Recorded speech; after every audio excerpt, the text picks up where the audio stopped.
So today we have Feyza giving a talk on subspace regularizer for few-shot incremental learning. Feyza, you can go ahead and introduce yourself and start. Sure, let me share my screen.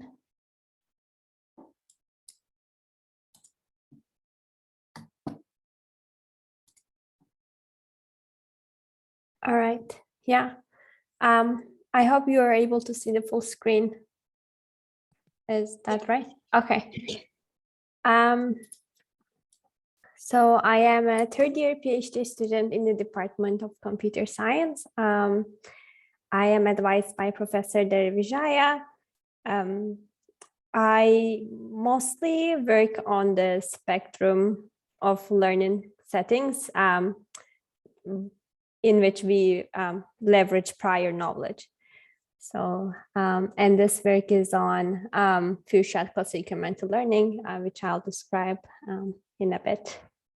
Should I go ahead and get started? Yes, please.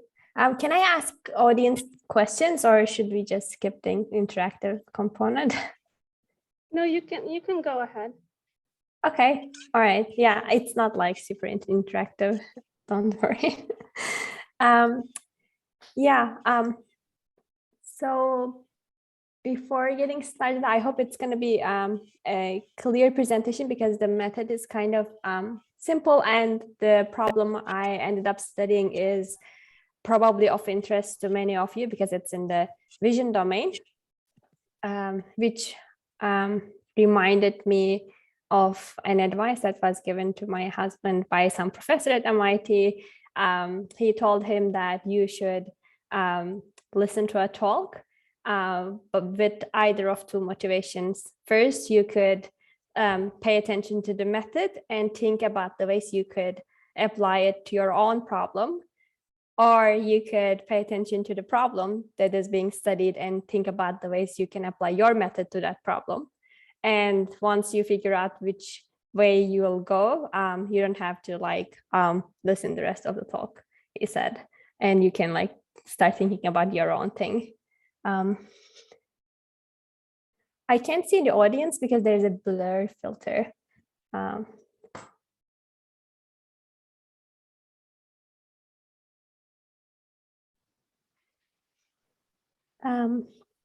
Yeah, let's get started. Yeah, before delving into the specific problem I want to mention the underlying scientific challenge in the problem, which will probably give a broader perspective. So the famous dilemma goes stability and plasticity dilemma. And for those who don't know, plasticity refers to the fact that you want to learn and integrate new knowledge to your existing system, while you want to maintain stability, that you want to prevent forgetting of the old knowledge, which is, some say, catastrophic forgetting, for instance. And where do we come across to this? Examples are whenever there's concept drift or data drift. There's a simple example here.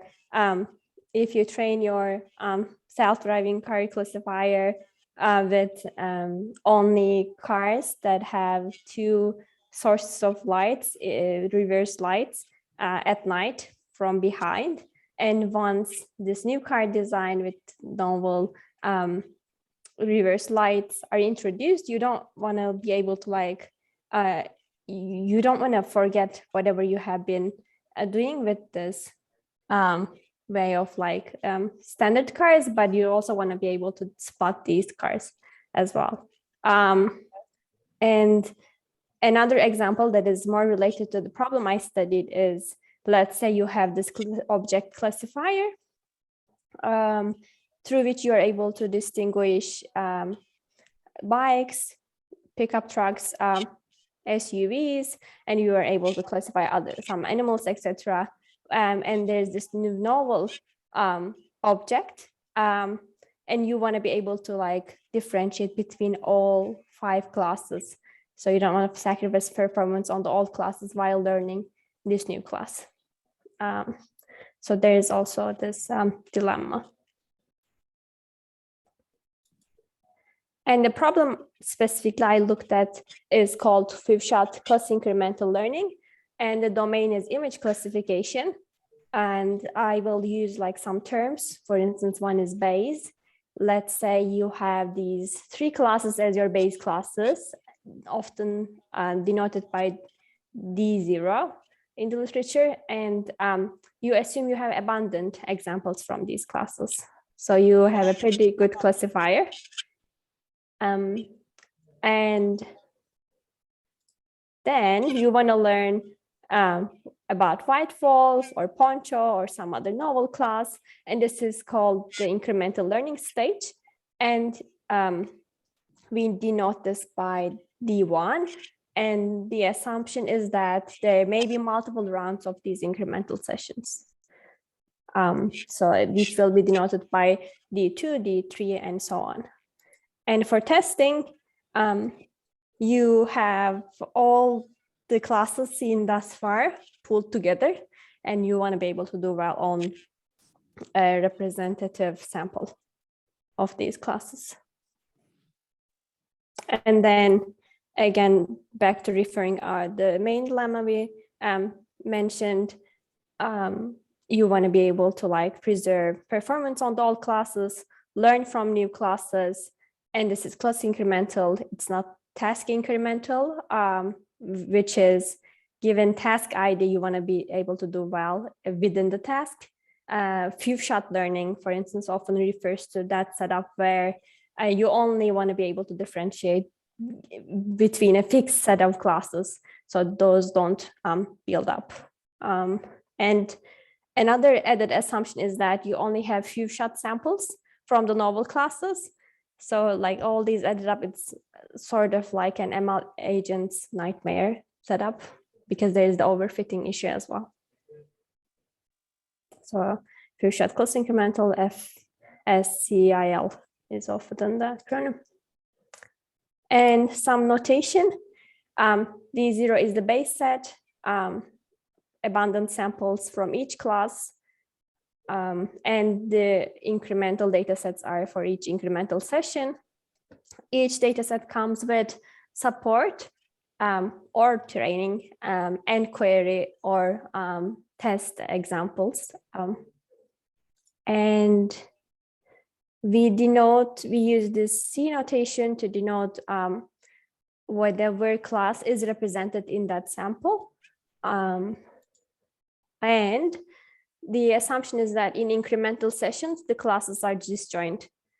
So you don't, in the incremental session 1, the classes are novel. And in 2, it's different from 1, etc.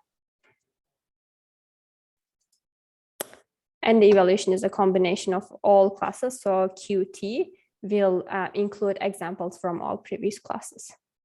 Query set. So the canonical pipeline for image classification is that you have this inputs represented by X and feature extractor parameterized by theta, and we used ResNet. And you also have your linear classifier, and through which you are able to like dot product the like encodings of the features of the images, and then which gives you a set of scores over all classes, which is of size B here. And using those classes, looking at the correct score, you want to maximize that using cross entropy loss. So this is usual cross entropy loss with some regularization on the size of the parameters that we want to learn. Theta is for the ResNet, and this eta is for the classifier. And this is just a softmax operation. So let's say we want to learn normal classes. I meant to ask, like, what should we do? Like, how do we accommodate these classes? What is the first thing that comes to mind?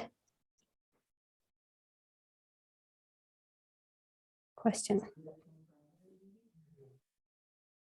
I can't hear, sorry. So Piotr said add additional parameters. To where? I don't know, maybe add, lighten the ResNet that freeze the existing ResNet so it doesn't forget. Yeah. Something additional, but also not Yeah, that's the very first thing that comes to mind is that you can augment the last layer specifically of your classifier, and this way you're able to like accommodate all classes, and then your eta changes to concatenation of these, and assuming that the incremental session only involves examples from novel classes, so you don't have any snorkels. What is the problem? What do you think the issue will be when you fine tune this thing on novel samples only here? The network forgets the old samples, the old classes. Yeah, that is correct. And why specifically? It's because if you look at here in the denominator, once you have examples only from novel classes, these weights will grow the magnitude of the denominator for base samples. And that's something we don't want because given a sample, which is from a novel class, we want this to be as large as possible. And what the training framework ends up doing is that you basically shrink WB to 0 because you don't gain anything out of it by growing the denominator. So that results in catastrophic forgetting. And these are bound to winding down to 0 if you don't do anything. And just to clarify, can you, so WB and WN are weights for the classes base and new? Correct, base and novel, yes. Novel, okay. So if this is the data set, so this is of size 3 here, 3 rows for every class, and that I will call class weight, and 2 for the novel classes. And then if you multiply these feature with your linear classifier, your output size will be of 5 to be able to differentiate between high classes. That makes sense. Yeah, and so yeah, fine tuning is this, and it is bound to catastrophic forgetting if you don't do anything. That's what the past works reaction was. But I like simple methods. So we thought, like, how can we get this working? They lost hope pretty quickly on this. So this is the same loss. This time I explicitly say the examples are from the novel data set in the incremental session. And this is again our weight decay. You want to control the magnitude of the parameters, usual practice here. And we implement an extremely simple fix here. What do? You freeze the ResNet, and that's why we don't have theta. We don't optimize over theta here. And at the regularization term, on the change of class weights, basically. So as you augment your linear layer, every time a novel batch comes in, you want to like prevent drastic change on the previous rows of your linear classifier. So as simple as that. I hope that's clear. So this is our baseline. It has fine tuning with our old, and that is penalizing the change on the previously learned classifier weights, freezing the feature extractor itself. Yeah, so nothing fancy here, but this proves a strong baseline, so it doesn't like result into extreme example of catastrophic forgetting. And how do we like improve over this? So we stick to the regularization idea, and we add another regularization term to our loss. And if you think about it, it's like evident that we should implement some regularization to prevent novel class weights to grow ever large, right? Because there is basically no old sample in your training set in the incremental session. The scores corresponding to that two classes in my example are like free to grow a lot more compared to old class weights. So we want some penalty on that. And if you look at the space, let's say like Schnorkel is our base class, as well as Arctic Fox and Meerkat. This is the classifier weight space. So it's basically what the rows of the linear layer correspond to. So this is your base subspace. And this is your novel classifier weight. We want to like penalize this towards somewhere, and like, where do we penalize this? Should we just send it over the moon? And like, where do we drag this towards? And our answer was that we drag it towards the subspace spanned by the base classes. Simple. So this is the basis vectors and projection matrix, and then we project this novel weight towards the subspace spanned by base classes, and we basically penalize that distance. So it's not a hard constraint, but the soft one. And we want this novel weights to be as close to the subspace learned by base classes. And why is that? The hypothesis is that hopefully the subspace learned through base classes is semantically meaningful. Those features learned when training the feature extractor are semantically meaningful, hopefully. So that's the first method we proposed. And we thought, what else do we know about this space and the examples? And the answer is that we know the labels. So this is the language embedding space. We argue that there is some order of similarity between words, which are the labels of the classes we want to learn. These three are the base classes, and White Wolf has some similarity score between each of these pairs. And it's more similar to Arctic Fox, for instance, which in turn informed our decision on where on the subspace should we reflect this novel weight towards, and that we call the semantic target. Same regularization term, replacing subspace target with semantic target, and that is simply based on the similarity score between each embedding. And tau is a temperature parameter. And eventually the semantic target is a linear combination of base classes. So this is the second method.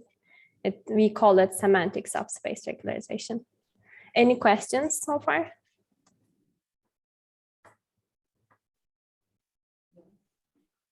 Oh, go ahead.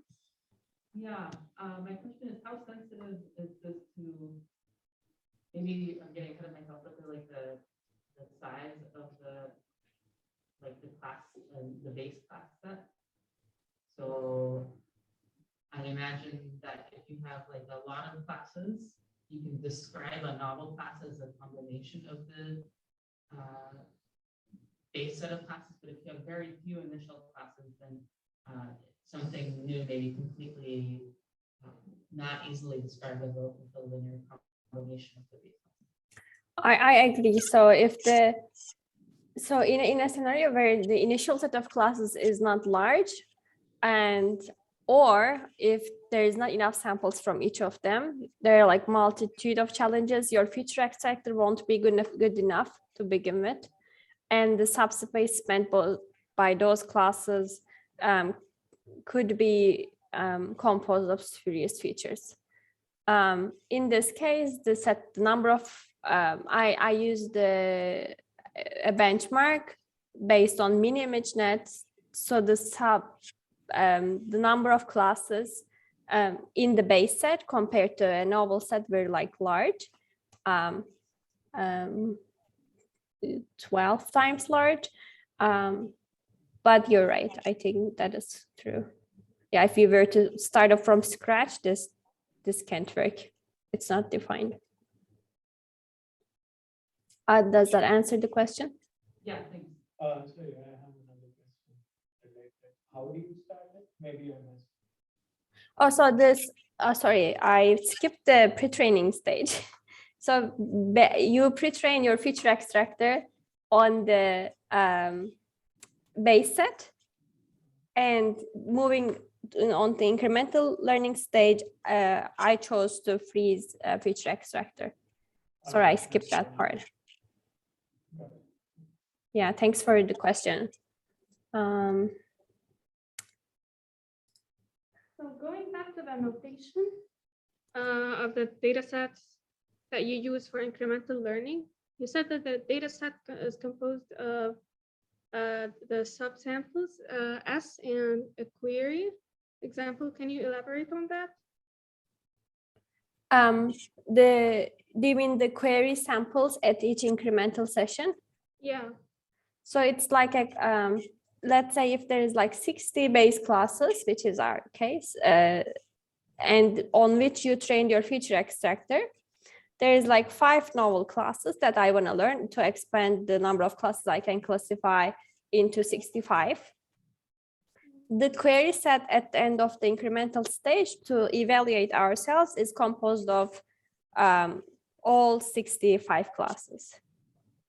Oh, okay. That's what I meant. And it's like a representative sample, meaning that there's like more base samples in that first iteration than there's novel samples, because there is like 60 base classes versus 5 novel classes. So that is the ratio in the query sample. Okay. That makes sense. Thanks. Yeah. And this is like happening all during the incremental session after we learned our data, which is the ResNet feature extractor. And one last thing we tried is deriving inspiration from the zero-shot literature, zero-shot learning literature. They have been doing this for like many years now, but it hasn't been tried in this framework, which is you learn a linear mapping between 2 spaces, which are language embedding space and classifier weight space. And how do you learn this? It's using the base classes. So after learning L, you use the same L to map your novel class into the classifier weight space, and that is where you end up dragging your novel weight forwards. And in notation, this L is the linear mapping we learn, and that is the mapping that minimizes the difference between classifier weights and their mapped versions. So it minimizes the squared distance between them. So that is the linear mapping, and then we reuse it in order to find the semantic target here.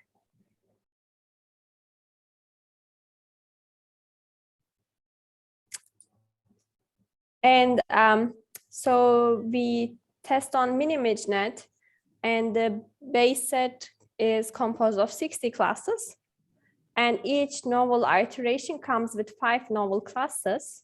And at the end of the 8th session, we have seen all 100 classes. And this is memory setting, because the benchmark was using memory. but I will also present a non-memory setting as well. By memory, I mean we keep one representative example, not representative, but one random example from the previous classes. So in addition to the novel support set, we rehearse on that small memory we keep. Beginning of the first incremental session where you're going to learn 5 novel classes, you sample one example from each of the 60 base classes you have seen and store them in the memory. And you don't change that memory across other incremental sessions. Your memory is fixed in that sense, like per class is fixed. So moving into second incremental session, for instance, you add like 5 more examples to your memory and growing it to 65 to be able to rehearse on the novel classes in the previous session. So that is the memory setting. And this orange line is our fine-tuning baseline. And this is weighted average, meaning that as I just described the DLA, the query sample is like a representative sample of number of classes seen so far. If you have seen like more base classes up to that point, it includes more base classes. So the forgetting is like a trend. Of course, this is a previous work. And the orange line is the fine-tuning baseline, and you're going to notice that our regularizers are pretty close. There's like 2-3% differences here. Can I ask a question? Right. Can you define, maybe you did in the beginning, can you define what accuracy is over here? I couldn't hear you. Can I define what? Can you describe what exactly accuracy is over here? Over what? So he's asking, can you describe what accuracy is here? Over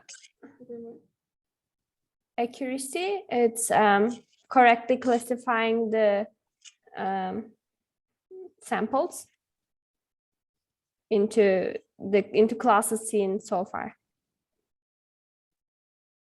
All right, and where, like, what samples are you using? Like, are you sampling episodes from classes already? So I sample classes, right? So having seen 60 classes, I first sample 5 classes for this first incremental session. And from those 5 classes, I sample query examples, maybe 100 from each, to better evaluate the methods. And I pull that into my previous test samples from base classes. And I do the same in the second incremental session. Again, sample 5 novel classes from 5 novel classes, sample examples, test on those, and I provide a weighted average of accuracies. So the classifier at the end has to classify in one of 100 classes? For instance, in here, it has to classify between 65 classes. But here at the end, it's 100. Because in each session, the number of classes increase. So it's the accuracy over the base and novel classes. Yes, in where the number of novel classes keep increasing. Yes, and then I have a distinction here on the right. So here, yeah, the regularizers seem pretty close, but like given the range, so it's at least maybe 3-point difference here, where the pink one, which is the semantic subspace regularization, performs highest. And if we look at the split, so base samples, meaning that only 60 classes across sessions. So we are going to see that, again, the pink line is on the top, followed closely by the subspace regularization and the linear mapping regularization. And with respect to base samples, fine-tuning is like subject to forgetting, meeting a previous work. And the novel samples is subject to more catastrophic forgetting than base classes, which is kind of expected because compared to the number of samples seen from base classes, we only see 5 samples from each of novel classes as training set. So for base classes, if I remember correctly, we had like 600 examples from each class. So there was some overfitting inherently. This was like tied to overfitting because there's like only few samples. And you're gonna note that fine tuning is at the top here for the novel samples, which is because fine tuning at the cost of forgetting base classes, it remembers the latest learned classes. But even that is like subject to forgetting because like whenever a new novel batch arrives, it like forgets the previous ones. But on average, so that this is like the trade-off. Is there anything?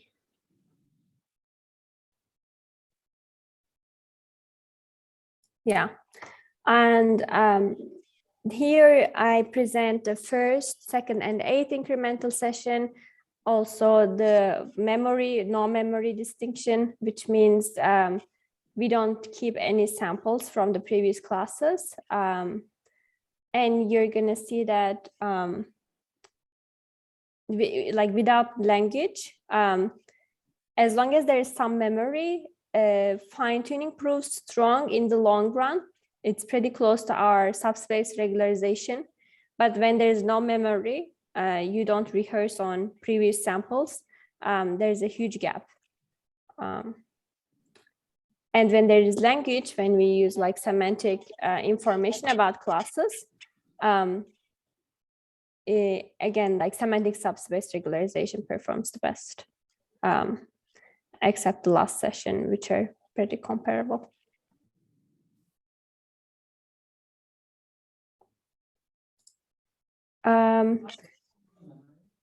Go ahead. How large is the memory? Like, it's one example per class. so it's pretty lightweight, but it gives a big weight. It's pretty Lightweight. it's pretty lightweight. Yeah, of course. Yeah, I mean the original setup proposed and was using no memory at all, so which makes the problem really hard. But some of the previous works used kept one example per class for rehearsal. That's why I kind of conducted that experiment as well, to be able to benchmark with them, which is like Chen. Yeah. And then so far we looked at the case where there's like multiple incremental sessions coming along. But prior to that literature, there was another thread of research which focused on only a single round of incremental session, which means you learn 60 classes, you want to learn 5 more, and that's it. So that is the single sessions setup, and there's another set of works to compare against. And then we can see that our regulars, we reproduced the last work with our backbone, and we see that our simple methods kind of overcome the previous ones. I will briefly talk about what these works are doing as well at the end. Some of which employ meta-learning or other complicated non-likelihood losses. And another downside is that most of these works can't expand into more than one incremental session, which is a pretty strong assumption and not aligned with real world. So this is a map of how the predictions are distributed given the gold labels. So gold labels here, and then the predictions here. So let's say from here to here, there are like 60 classes, and you want to learn 5 more. You're going to see that there's like a large clustering towards the end. So any sample is predicted as one of the novel samples because of forgetting. And that is, so this is when there's one batch coming in. So another 5 classes are learned, another 5, and you're going to see that there's like a cluster here. So anything is basically classified as one of the novel classes, which is like a typical scenario for forgetting. And here, this was like fine tuning, and this is with subspace regularization. And you're going to see that there's like a rather fairer distribution of predictions. So we kind of get rid of that heavy novel prediction. Though there is like a rather like brighter area at the bottom, which is most likely because they're like novel samples are kind of classified as any of the classes without like a substantial bias towards the end. And that is because there are few samples from those classes. So it's so this is kind of a more faithful representation of predictions. You see very few samples from each of these novel classes rather than the first 60 classes. So they are being confused with other classes more. But overall, yeah, the distribution is not like heavily concentrated towards the novel classes anymore. Just like first, second, and fourth incremental session, and the number of classes keep getting increasing by five for a miniImageNet. And another thing we looked at is like as simple as our old was, which was the penalty on change of the novel weights while fine tuning. We see that it's pretty pivotal when with subspace regularization. Without our old, forgetting is much higher. So this is like an accuracy, weighted accuracy over incremental sessions. And it comes handy towards the end for fine tuning.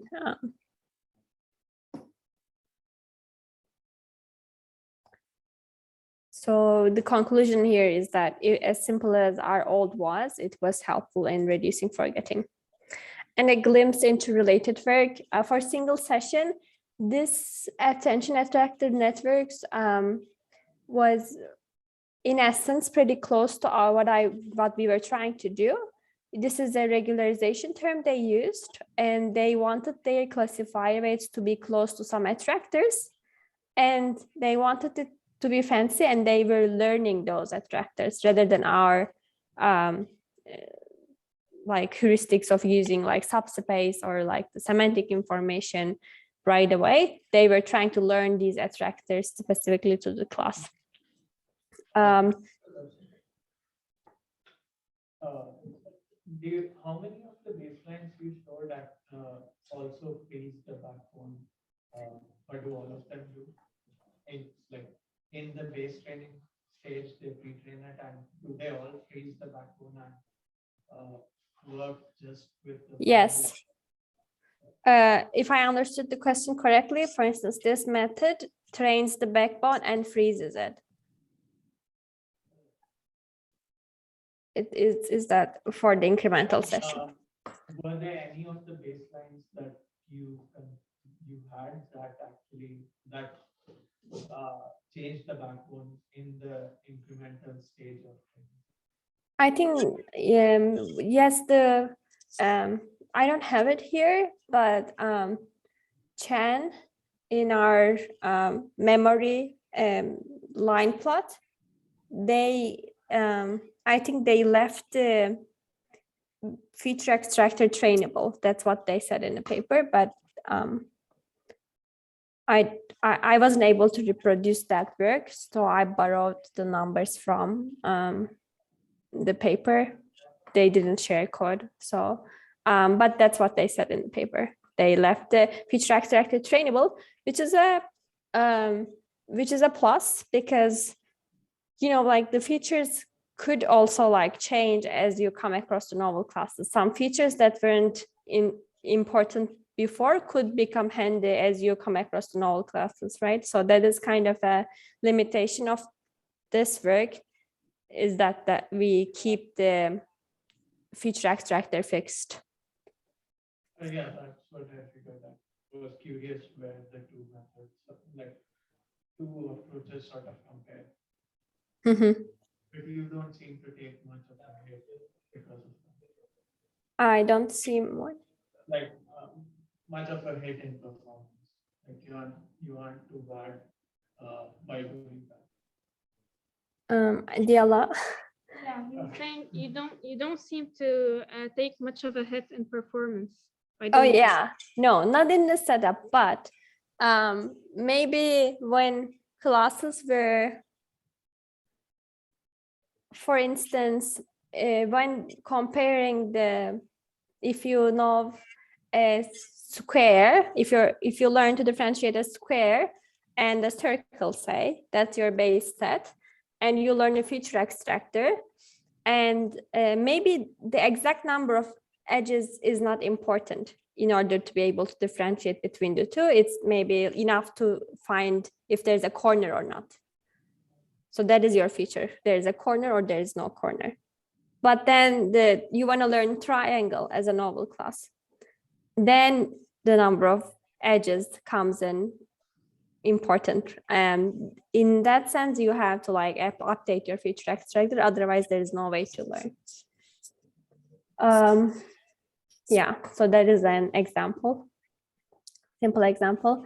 So again, very briefly, in this external paper, they learn these little networks, which results in novel classifier weights for every class at every incremental session. So every time they relearn and rehypothesize classifier weights for every classes. So that's what they do. And they, again, use a meta-learning step to be able to learn these neural networks, same as here, in order to determine where on the space they want to drag their novel weights towards. They employ an meta-learning step. And this topic framework, they model the classifier weight space as like a topology, and they try to preserve the topology as novel classes come in. And lastly, this is pretty similar to our semantic version. They do it like our linear mapping. They do it in the reverse, where they map the image features to the semantic space and perform the classification there. And when there's a new class, you have a zero-shot bet, because you're able to like map your example directly into semantic space and then maybe find the closest label over there. There's a question in the audience. Go ahead and unmute yourself, please. Okay. I was just wondering if there was an idea that you would take, a certain number of sessions where you take in so many novel classes, and say if the number of novel classes exceeded 20% of the 65% that you've defined, would you retrain the classifier, the ResNet? Would you unfreeze it at that point? Have you thought about points at which you'd unfreeze and retrain and then go over again? Yeah, this is a great question. In fact, it's not expensive to retrain the ResNet I used here at all. But as the trend is going in a way that you don't want to retrain things because they're like too large and don't fit anywhere anymore. But I think it's like a whole research question, like when is it economically more feasible to stop doing incremental learning and then retrain from scratch? So what is that like sweet spot on the go? That I don't know, but I think that's relevant, and I have seen it being discussed in the literature, but not something I have looked into. We also have a question from the audience here. Let me move closer. So let me understand something. Here, the neural network, it's not updated with the new class, right? You're only changing the weights at the last layer. Is that correct? Yes, this is rather a logistic regression. So you're basically doing logistic regression. Yes. Okay. So in this sense, it's nothing but neural networks here. This is just linear classifier. Correct. So this problem was solved something like 9 years ago. No, I don't know if you're familiar with it. I had a paper 9 years ago in CBR. It is exactly this approach. What is the word? It's called from n to n plus 1. I can send you the link. But I mean, just look for my name, 2013. N+1. Maybe I've come across to it, but yeah, I'm not sure. It doesn't ring a bell right now. I have also a technical question here. Can you go back to the slide on the formulation that you have? On what? On the formulation, the one with the regularization.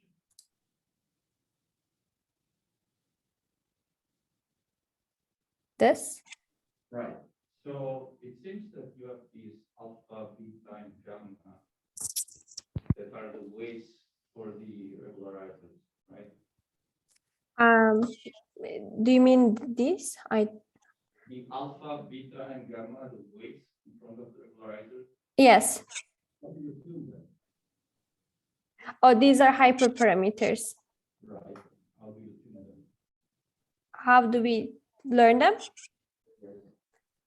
So because there is no exact validation set here, we use like the first incremental session as the validation set to be able to set those.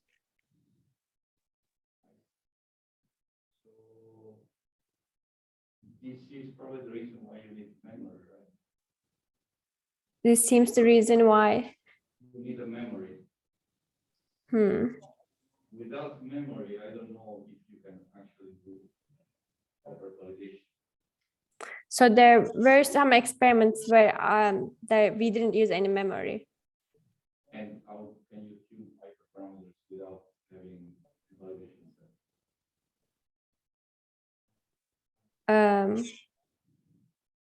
By memory, I mean memory training memory, like Correct. The old classes, right? So the validation set should, given that you're testing on everything, right? The validation set should also contain a little bit of everything. If you only receive training samples of one class, you try to tune hyperparameters just based on that. yeah, so we carry along the query set with us anyway. That is an additional memory for evaluation. You're right. But when I say memory, I refer to the training set where, yeah, but like for evaluation, yeah, we have this, but it's not like memory. The method needs to carry along. It's something, we are trying to mimic what would happen in real world and like sample from real world and then test on that. It's not something the method has to carry along with it. Sure. No, but my main point was that, these are critical hyperparameters. Every time you have these two-shot learning and general cases in which you don't have many samples, it turns out that tuning these ones is actually more difficult than anything else. So this is why I was curious the way you do it. And I have one last question. This looks like a complex problem. You could just solve it completely. Do you do it, or you just ready this sample? I didn't understand. The objective function is complex. Convex, yes. So you can just minimize it and find the global optimum of this thing. Yes, I trained it. I still use SGD, but I train until convergence. Okay, fine. Thank you. Sure, thank you. This. Sorry, I missed a few questions from the chat.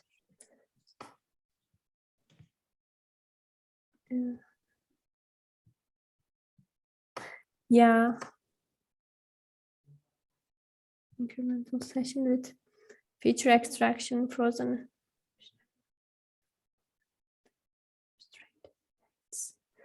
So would it be beneficial if you first train the weights in an incremental session with feature extraction frozen, and then unfreeze the feature extraction for fine tuning over the whole model? That's a great suggestion. I didn't think about this. The experiments I thought was either like unfreeze the network and try to train on the whole thing from the beginning, but I think this is a pretty good suggestion. And every time I say an incremental session, it is like 5 samples from 5 novel classes. And when I say weighted accuracy, it's a weighted combination of base and novel accuracy. Sorry for missing those previously. And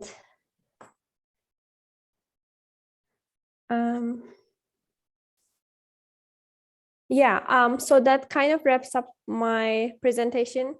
And currently the things I'm looking into is that, like, can we use the same set of ideas for instance, learning novel words when we learn those embeddings using, for instance, language models? Should novel words lie on the same manifold as the old words? And what about like state representations in RL, when they're novel representations? Again, is manifold idea again viable? And what about like completely new tasks when you want to expand into a novel task? Is there like a meta representation of the task should lie in the same manifold or should be informed by the existing manifold, etc. So those are some future ideas. Yeah, thank you for listening and great questions. Are there any further questions? Thank you, Feyza, for the talk. Anyone has questions? Okay, Piotr has a question. One more question. Sorry, thank you for the talk. Have you done any playing with this kind of methodology beyond the, I guess, few shot setting? I guess it seems to me like maybe it could also work for the many shot setting just for standard supervised classification. Or do you think that as the number of samples grows, the need for regularization or the importance of regularization falls, and not that it's not really a worthwhile? I never tried it. Like not fifth shot, but incremental session where you have like, you can have many examples from the novel classes. I'm not sure because yeah, I would only speculate at this point because I kind of focused on these 2 threads, like where the single session thread with like some meta learning frameworks and then the multi-session thread. I didn't look into that specifically. This kind of like was more interesting to me in the sense that, oh, like I'm already good at classifying images. There's like 2 other classes. Why would I like use so many examples? Maybe like an online or on the job learning scenario was like more motivating to me. But yeah, I would be interested in seeing how it would perform in non-few shot setting as well. And maybe there are other challenges there. Any more questions?